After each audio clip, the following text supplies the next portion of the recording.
It is time to rebrand your life and level up in 2025. My name is Omar Ahmed, and I was able to lose 80 plus pounds in 2022 to 2023. 2023 to 2024, I had built muscle. Was able to make these transformations just because of learning these 4 key areas and utilizing them to my advantage: the physical, mental, emotional, and spiritual side. I'm just going to be sharing the biggest impacts that had on my life. If I was able to make a 180-degree turn from someone who will be on the game all day to someone who consistently goes to the gym every single time they have a session and eat relatively healthy, then I know you can too once you implement these strategies. When you usually see a glow up video, what's the first thing that you see? Why is a strong body necessary for a glow up? It's because it's the foundation. When you look in the mirror and you see that you got an hourglass shape or like an upside Dorito shape, it makes you feel good. And then it creates this feedback loop. You are confirming that you are this type of person. You are this type of person who goes to the gym consistently, who eats relatively healthy, who doesn't go out drinking every other night. So because you get rewarded for it, you tend to want to do more of the actions so that you can feel more of that reward feeling. So typically, there's like 4 main things that, classifies as like a glow up. So first is like your fitness, obviously getting your body right. So whether you're trying to bulk up and gain some muscle, stay at a calorie surplus, or if you're trying to lean down so you can show off the muscle, go ahead and get on a calorie deficit. If you want more specifics on those, just go ahead and check out this video where it goes into depth. The next thing is your style. So essentially what you wear. Now, style is completely subjective, and me personally, I'm not like a fashion expert, and I barely have fashion at all. Like, I'm wearing like a black t-shirt from H&M. However, the style that I typically like is like baggy sweatpants or baggy jeans with like a tight fitted shirt, or like a oversized shirt with like some shorts. Don't be like, oh yeah, I gotta find the best style ever. Just find out what you like and then wear, because the confidence that you get from wearing what you like is going to just remove any doubt that you have. Because if you wear something that, it's been told that it looks good, but you don't really feel good in it, people are gonna tend to notice and they're gonna see that you're not confident. The next one is your hairstyle. Now, typically hairstyles, you can grow them, well, most men's hairstyles, you can grow them in about like 2 to 3 months. However, for people who wants hair like me, or who wasn't blessed with the genetics of just being able to grow a whole full lock of hair within 1 year, it is going to take some time. So for me, my goal is to get to like right here around my neck. I actually show a picture of somebody who has my like dream hairstyle. See, like me at the moment right now, I'm still growing it out. However, last year, you can see that my hair was like up here, and where I even started at, it was like pretty bad. Like, you know what I'm saying? I didn't decide to cut it all off. I decided to stay consistent to it, try to do what I can, apply some oils, wear a do-rag, and I got to this position where I am now. Now, I find that skincare is mostly like a 80 to 20% rule, like the Plato rule. So 80 to the 20% is where you can do 20% of the work and get 80% of the results. It's typically that one thing that does it. And the one thing for your skincare is your diet. If your diet is on point, you're gonna have clear skin. Now, these Koreans, you be seeing these Korean videos, they've been applying like a 20-step night routine, put it on their face and everything like that. And that does cover the 20%. So if you want to go for perfect skin, then just do that. However, if you're just not trying to do all that or trying to spend all that money, then just taking care of your diet will do majority of the work. Moving on to the mentality side of things. Did you know that 95% of dieters end up regaining all their lost weight within 2 years? And losing weight is starting to be harder than growing a business. And that was according to Ohio State University.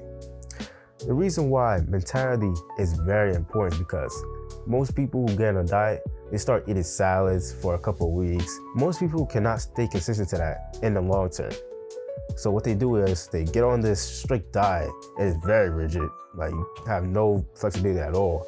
And then they lose some weight and they get the positive feeling, right? However, because it is unsustainable, there's only so much chicken breast and salads that you can eat until you get very frustrated. And since you've been spending majority of your life eating junk food, you can't just turn on a switch and then start eating healthy food for the rest of your life.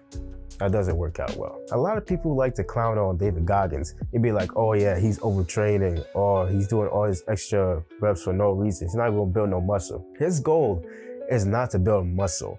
His goal is to build his mentality. That's why he goes on those really long runs in the morning. That's why he does so many pull-ups and push-ups, why he works out for so long, why he does 2 hours of stretching. That's just for his mentality, just to keep it in a place where he's not getting comfortable, where he's making sure that he's facing as much pain as possible so that his old self doesn't come back. Because the way that life typically works, like, so let's just say you go through your own transformation, right? Your old self does not want to be deleted. So it tries to sneak up on you in multiple ways. So when you get like a little comfortable, when you find yourself like, all right, I could chill back. I don't really need to go to the gym today. I'm tired. I mean, it's just one session. It's not gonna matter in the long run. What happened is your old self wants to go ahead and take advantage of these little moments. And it's like, okay, let's just go ahead and watch some TV. Oh yeah, tomorrow, yeah, we'll go tomorrow.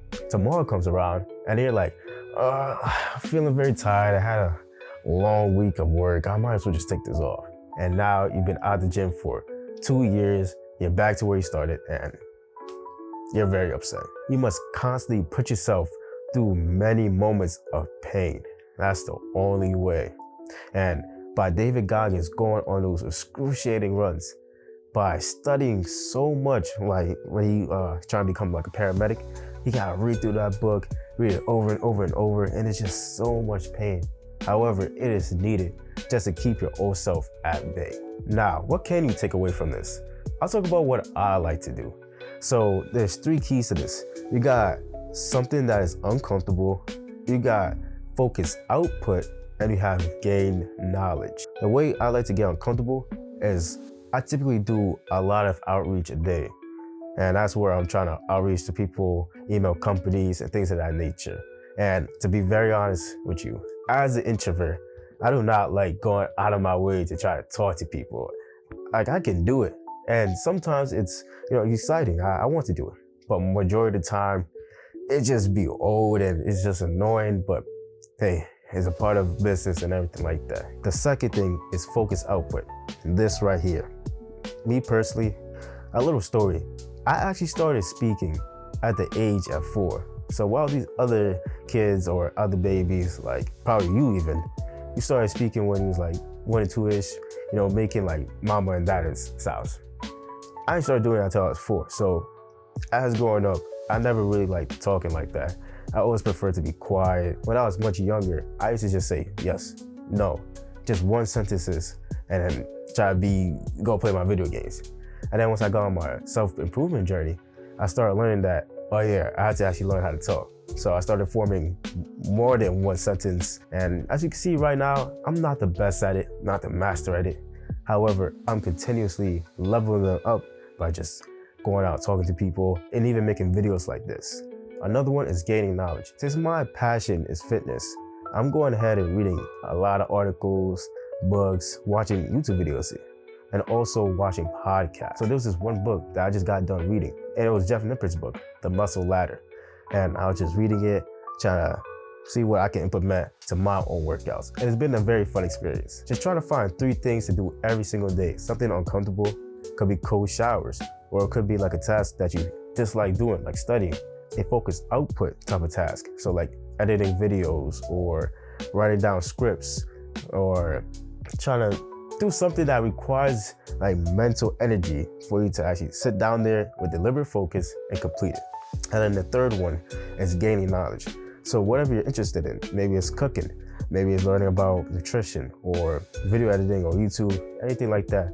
Just trying to gain some way of knowledge of it, through YouTube videos, podcasts, books, things of that nature. All right, that's mentality done. Now we're moving on to the emotional side. So we all know the great fighter, Mike Tyson. We know how dangerous he is. He got a lot of muscles, he's strong, he's a skilled fighter. His mentality is up there. I mean, he was doing all these sit-ups, and obviously as a heavyweight champion, you have to have the mentality of a beast. But his emotional side, that's what got him into so much trouble outside of boxing. Did you know that he had about like $600 million and he lost it all just because he got very emotional? He started buying a whole bunch of random stuff, like houses that cost a lot, a whole lot of cars. He would literally crash a car and then buy the same car that next day. And as he's like spending all his money, he's not paying his taxes. So once he's getting low and stuff with his money, he tried selling some cars. However, he owed a lot to the IRS. And because of that, he lost it all and he went in the negative. He tried to get it back by doing a couple boxing matches, but he ended up losing because he got comfortable as he was spending all that money. Also, did you know that Kevin Hart and Will Smith, got emotional and damn near lost it? Actually did lose it all. Like Kevin Hart, he had this is when he was broke, when he was trying to make it up in the comedy scene. He had gained like 200K. However, this man spent it all very quickly. So, and when he spent it all very quickly, he owed money to the IRS because he didn't pay his taxes. And speaking of not paying taxes, that's what happened to Will Smith back in the day when he was a rapper. He got all this money and then he got comfortable. Just be in the studio, inviting girls around, inviting his guys, and they would just have a whole party, got freaking chicken wings, smelling like Jamaican food. Then he was just going to any store, just try to buy the whole damn store, close down the whole jewelry shops and get all these cars and stuff. You know what I'm saying? He kept spending. And then he eventually had to sell everything. However, once he got back to zero, his bank account, he owed money to the IRS. So that's the power of controlling your emotional side. That's why it's very important. What I want you to learn from this is that a lack of emotional intelligence could seriously screw you over even after you succeed. By Brianna West, in her book, The Mountain Is You, she defines emotional intelligence as this: the ability to understand, interpret, and respond to emotions in a healthy way. Emotional intelligence helps you make decisions even when you're under very intense emotions, which is seriously important. I believe it to be the most important out of everything. Because if you're in a calm, or let's just say if you're in an excited, ready to go type of emotion where you're feeling good, you feel happy, it's so easy to go to the gym. Because you feel happy, you feel good to go. What about those days where you don't feel too good? Not like you feel sick or whatever, but you just, it's there's no dopamine. You don't feel like going to the gym. What you gonna do then? Are you just not gonna go to the gym? Well, you're gonna lose the amount of progress that you could have made. When you go to the gym consistently, back to back, even if you're not even doing the most optimized workouts, you're still gonna make a whole lot of progress than a person who has the most optimized routine, most optimized workouts, nutrition on point, but they only go for a month. Here's a 3-step process you could do when you're feeling intense emotions. The first one, identify what's actually making you feel it. So is it like a timely reply, like you sent a message to someone and then they get back to you, or they left you on read or delivered? Or did someone that you told them not to do something, did they do it, and that's what's making you very upset? Whatever it is, identify. Literally 80 to 90% of the problem, like when you're solving a problem, is identify the problem. Because once you identify it, it is so easy to simply go ahead and solve it. Do this by either mentally noting it or just writing it down. The second one is pausing before you react. It is so easy to do something that you regret under intense emotions. So let's just say you're feeling very angry for whatever reason. It's so much better to just sit back, relax, take a deep breath, and start to think of your next actions. Instead of your next actions being out of intense anger, you get to sit back and just really decide what you want to do. And when you decide what you want to do, it's much more likely to be a benefit for your long run than a negative for the long run, but a benefit for now. Because I guess you could go ahead and scream or say something very nasty or start trying to fight.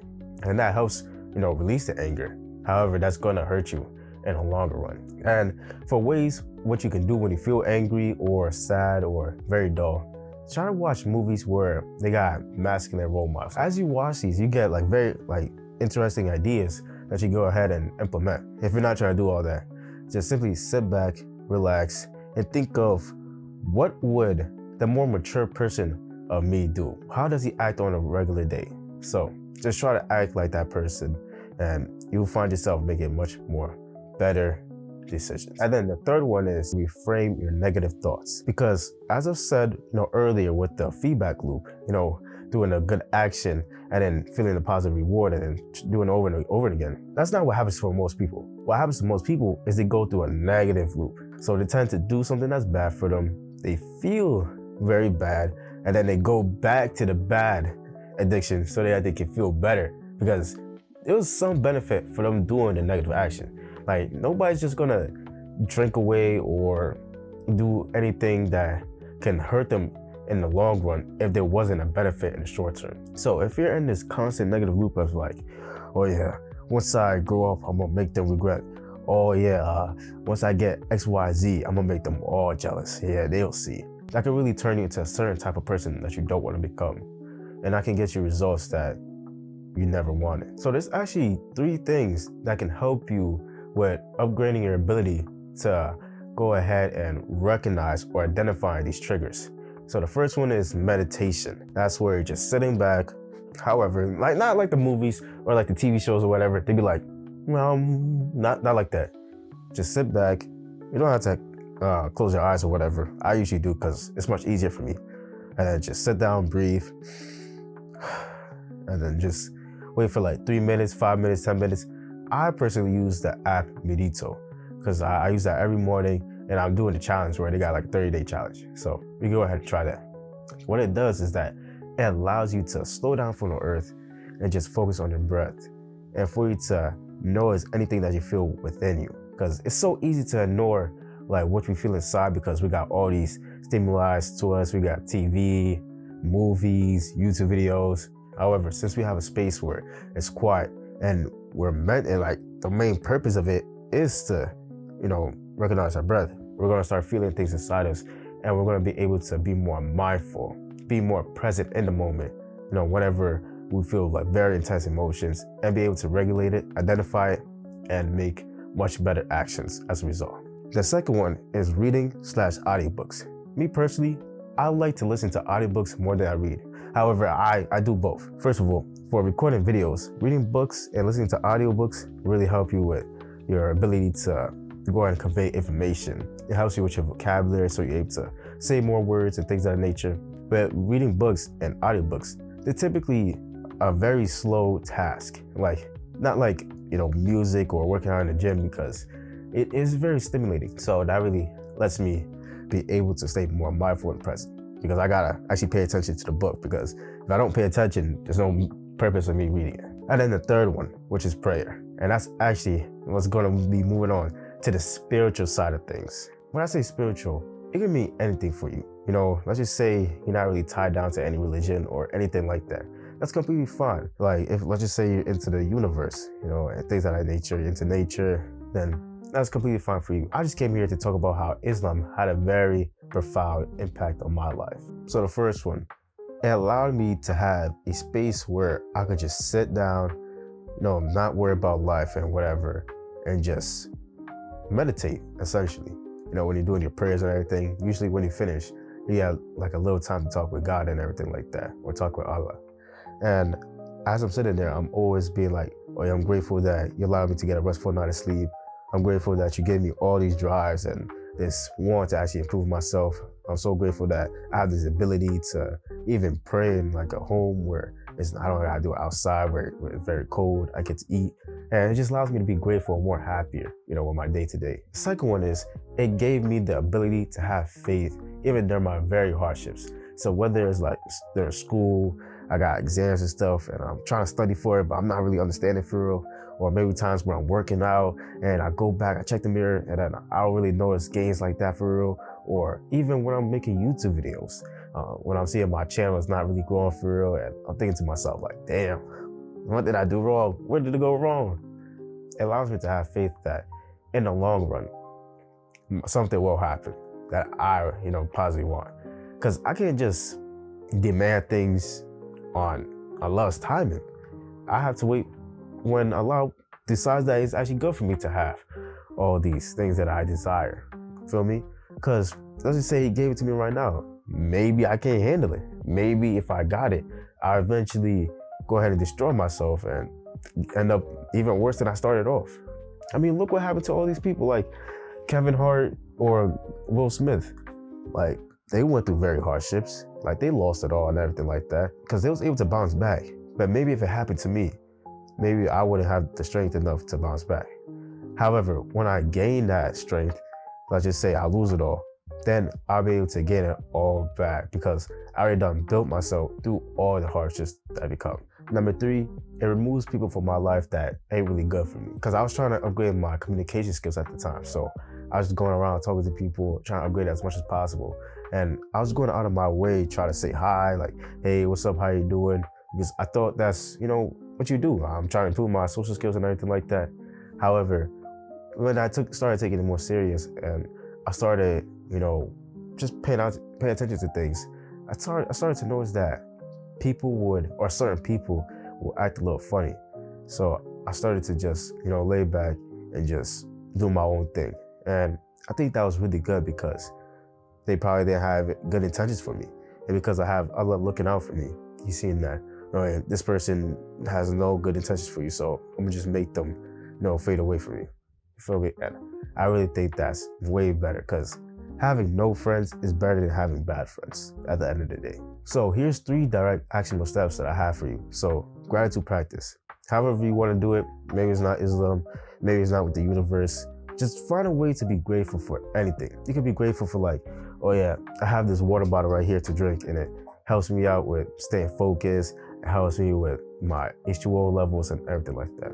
Just find random ways throughout the day just to be grateful because it will raise your spirits and make you feel much more happier or much more mentally stable. Because wouldn't you rather be in a much more elevated mood rather than a so downy mood throughout the day? The second one, submission and trust. Trust in the process is what most people say, but that didn't really resonate with me, you feel me? However, when I just put my trust in Allah, when I just go ahead and pray 5 times a day, I know that one of these days, I'll finally get the success that I always wanted. The third one, prayer and connection. I know this for like specific religions like Christianity, them going to church on Sundays, Islam, we pray 5 times a day. So if you, are part of those religions, just go ahead and make sure that you actually stick to them. You don't gotta be perfect all the time because we as humans, we make mistakes. However, do your best to try to stay consistent to it and just, actually do it. Now, here's the last one. This is actually a bonus, and it's called inversion thinking. And this is very powerful, like especially for setting goals. Inversion thinking is basically about doing the opposite thing that you were originally going to do. So let's just say you have this goal, right? Let's just say in the next 5 minutes, you want to go to the store. I plan to go to the store in the next 5 minutes. Instead of thinking about, what's the best route? What's the best shoe to put on? What's the right jacket and stuff? Think about, how would I not make myself get to the store? Okay, I would just sit where I am right now. I would not put on my shoes. I would just not put on a jacket or anything like that. And then I would just, sit back and watch YouTube. When you do this, it allows you to go ahead and actually do the thing because it complicates or less complicates the thing. Because thinking about what to do is significantly much harder than trying to avoid what not to do. Because if you know what not to do, then what's the other option? The right thing to do, which is much easier than trying to figure out the most optimal or the best thing to do. By the way, if you're looking for some specific meal plans that you can make at home or some workout plans for home or at the gym, then go ahead and check out my Instagram where I post that kind of stuff and that kind of content. So with that being said, always take it one step at a time because you may never know where that one step may lead you.